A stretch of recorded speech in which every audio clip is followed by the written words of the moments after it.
Hello everyone, welcome back to my channel. तो आज हम सीखेंगे कि बाजार जैसे आंवला कैंडी घर पे कैसे बना सकते हैं। यूट्यूब पे आपको बहुत सारी वीडियो आंवला कैंडी की मिल जाएंगी, लेकिन इससे आसान विधि आपको कहीं नहीं मिलेगी। तो सबसे पहले मैंने अपने आंवले को उबाल लिया था।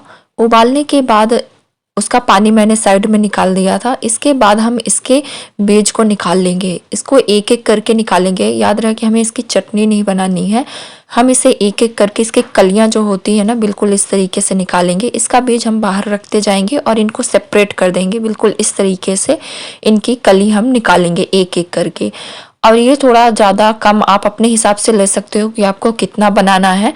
मैंने यहाँ पे मैक्सिमम 1 kg आंवला लिया था और उसे मैंने उबाला था। उबालने के बाद मैंने चाहे बच्चे बीज निकाले या आप लोग करके किसी भी मिडिल एज में हो, इसके सारे बीज आप खा सकते हो। हम सबको पता है कि हर किसी के लिए फायदेमंद है। लिए कितना फायदेमंद होता है। मैंने बहुत सारे बच्चे मेरे सारे दिए हैं हमको, और आपको या फिर कहीं हमारे स्वास्थ्य अलग कर दिया है। ये ज्यादा फायदेमंद और आगे बढ़ाएंगे। साइड में ऐसे ही मैंने इसे फॉरवर्ड कर दिया है। इसको खाने से मैंने इसको ज्यादा फायदे हैं, और ठंड में तो ये बहुत ही ज़्यादा बेनिफिट करता है, क्योंकि हम सबको कोई ना कोई प्रॉब्लम तो ज़रूर ही रहती है, चाहे बाल से रिलेटेड हो, स्किन से रिलेटेड हो, या हाथ पैर के दर्द करने से हो। तो अब हम आंवले की कलियों को साइड में रख लेंगे और एक दूसरा बाउल लेंगे। ये बाउल आप बड़े ले सकते हो, मतलब आपकी कैंडी जितनी है ना उसके हिसाब से आप लेना, जिससे कि ये सारा एक में ही समा जाए। उसमें हम थोड़ा पहले कैंडी डालेंगे। फिर यहाँ पे मैं डाल रही हूँ, ये पिसी हुई मिश्री है। ये शक्कर नहीं है, ये मिश्री है। आपको ही पता है शक्कर और मिश्री में मिश्री ज़्यादा फायदेमंद होती है हेल्थ के लिए, इसलिए मैंने यहाँ पे मिश्री यूज़ किया हुआ है। फिर मैं इसे जब यहाँ पे एक बाउल में इसे हम पहले कैंडी डालेंगे, फिर उसके ऊपर ये हम मिश्री को डालेंगे। बढ़िया इसको इतना डालना है कि ये कवर हो जाए, और फिर इसके बाद फिर से मैं आंवले की हुई कलियों को डालूंगी, और इसके बाद फिर उसी मिश्री के पाउडर को मैं इसके ऊपर कोट करूंगी। यानी कि हमें ये प्रोसेस बार बार करनी है जब तक कि हमारा जो आंवले की कलियां हैं वो खत्म ना हो जाए, तब तक हमें ये प्रोसेस बार बार रिपीट करनी है। पहले कैंडी डालनी है, कलियों को मतलब डालना है, आंवले की कलियों को डालना है, फिर मिश्री डालनी है, फिर आंवला की कलियों को डालना है, मिश्री डालनी है, और ये प्रोसेस बार बार रिपीट करते जाना है जब तक कि हमारे सारी कलियां जो हैं आंवले की वो कोटेड ना हो जाए। इसी प्रोसेस को बार बार आप रिपीट कर लीजिएगा। अब मैं इस वीडियो को थोड़ा आगे बढ़ा रही हूँ। यहाँ पे मैंने इस छोटे से बाउल में रखा था, क्योंकि मैं इसे दूसरे बाउल में भी रखने के लिए बना रही थी। दूसरा 2 अलग अलग बना रही थी मैं। आप चाहो तो एक ही बर्तन लेना और उसी में ये सारे प्रोसेस रिपीट करना, जिससे कि आपको बार बार 2-4 बर्तन ना इस्तेमाल करना पड़े, एक ही बर्तन में आपका सारा हो जाए। क्योंकि आगे मैंने इसे पलटा था, क्योंकि ये मेरा इसमें सारा समा नहीं पाया था। तो ये प्रोसेस मैंने किया था, फिर इसको मैंने ढक के साइड में रख दिया था। अब हम इसे इसी तरह रख देंगे 3 दिनों के लिए। याद रखिएगा, इसे हम 3 दिनों तक ऐसे ही रख देंगे, इसे हम छेड़ेंगे नहीं।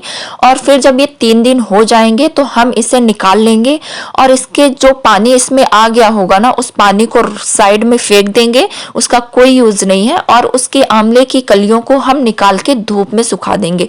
ये मैंने इस तरह धूप में सुखा दिया था। ये बिल्कुल इस तरीके से सूख के हो गई थी। ये दिख रही है बिल्कुल एकदम सूखी कैंडी जैसे। इसे आप ऐसे भी खा सकते हो, लेकिन मैंने इस पे एक और प्रोसेस की थी।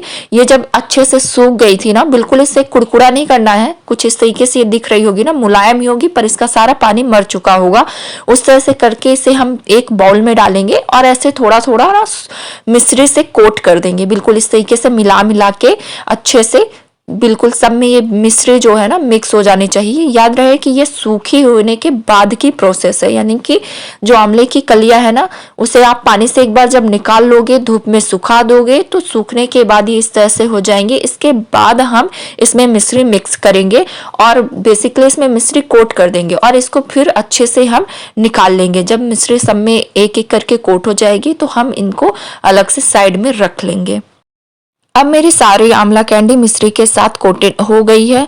तो अब इसे मैं एक अलग बर्तन में रख लूँगी जहाँ मैं इसे स्टोर करके आसानी से रख सकती हूँ। अब मिश्री का पाउडर आप डायरेक्ट भी डाल सकते हो या फिर इसे मतलब कि झाड़ के इसमें डालते जाना है, पाउडर सहित इसमें नहीं डालना है। बस कोट हो जाए और इसमें थोड़ा सा मिठासपन आ जाए तो बस उतना ही करना है हमें। और इसे हम एक अपने बर्तन में, बरनी में, जिसमें आपको रखना हो उस पर आप रख के इसे स्टोर कर सकते हो और डेली आप इसे खा सकते हो और अपने घर पे बच्चों और अपने बड़ों को भी खिला सकते हो। ये बहुत ही जल्दी बन जाता है। ये दिखने में ऐसा लगता है कि बहुत टाइम है, पर इसमें बिल्कुल कुछ भी टाइम नहीं लगता है।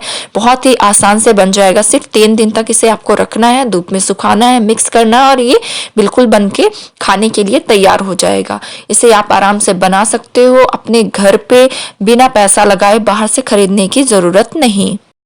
और अगर आप सबको मेरी रेसिपी बहुत ही ज़्यादा अच्छी लगती हैं, इजी लगती हैं, तो प्लीज़ मुझे थोड़ा सा सपोर्ट करें, मेरे चैनल को सब्सक्राइब करें और मैं आपके लिए ऐसे ही इजी रेसिपी लेकर आती रहूँगी। धन्यवाद। Bye bye.